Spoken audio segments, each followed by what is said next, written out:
Hey everybody, my name is Umberto and this is the first segment of Thoughts with You. Before beginning, I want to first explain that I'm in Jamaica right now with my family. We're having a great time, minus the fact that my face is burnt. And this is a great time because, it's a time of personal growth, personal development, physical growth, spiritual growth, emotional growth. It's fantastic. Another important thing for me is that I'm here with my family. And I don't get to see them very often because for 4 months of the year, I'm at school. So it's a great time because we're bonding, we're growing together. It's fantastic. This is day 2 of the trip. I'm very, very excited for the rest of the 5 days. So I'm here to provide you guys with my own personal experiences that help me flourish and grow as a person.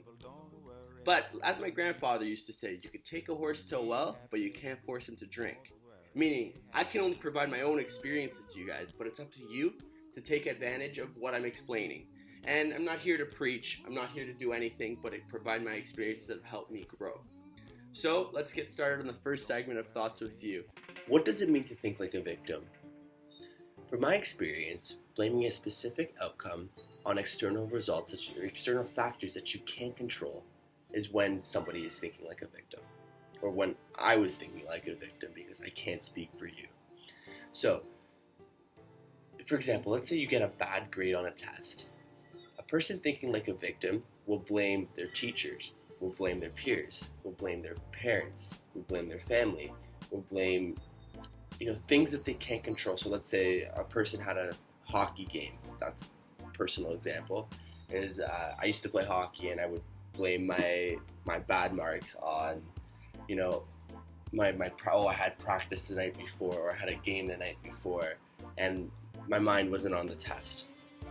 So a more personal example is when I used to go out and the situation didn't happen the way I thought it was going to happen. So I would blame that situation for me not having a good time. So let's say I get shut down by a girl. Being shut down by that girl made me think that, that one instant ruined my whole night. So I got so bad that I started to make up stories in my head that, people were out to get me, my friends weren't there for me, and, people were slipping stuff in my drinks. And I would never tell anybody this would just be in my head. And it was hilarious. Now it's funny looking back on it, because your mind needs to find that victim, especially when you're in that mentality, you're in that role. Your mind needs to look for somebody to blame. And it wasn't until I started taking responsibility for my life where those thoughts stopped happening.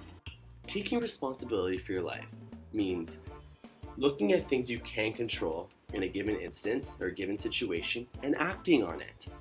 So, for example, if you get a bad grade on the test, instead of blaming your parents, your teachers, your peers, that extracurricular activity, look at things you can control. So this is your work ethic, your study habits, the amount you study for the test, when you study for the test.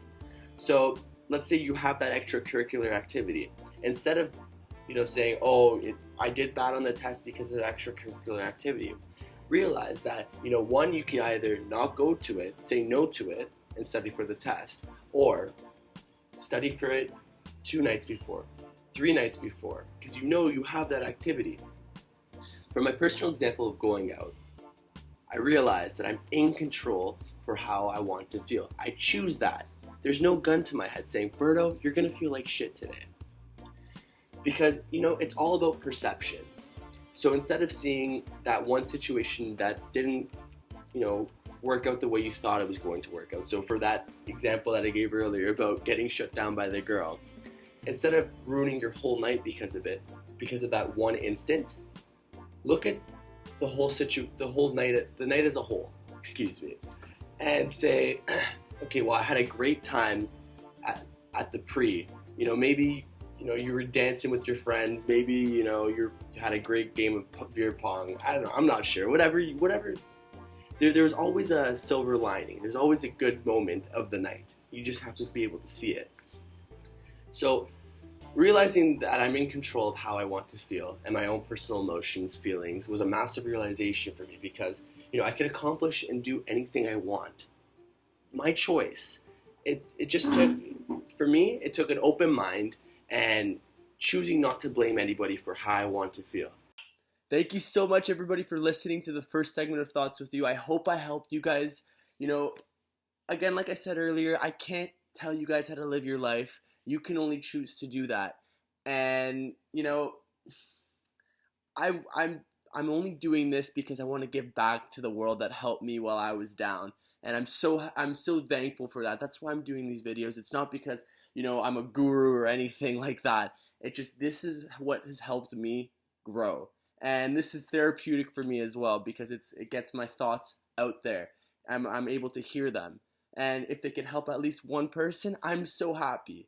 The videos served its purpose. Anyways, guys, thank you so much. Leave any feedback, anything to improve, my camera presence or, my speech, maybe my editing, I don't know, whatever. It's my first video ever, so just leave me any feedback. Thank you so much, guys, again. Take care.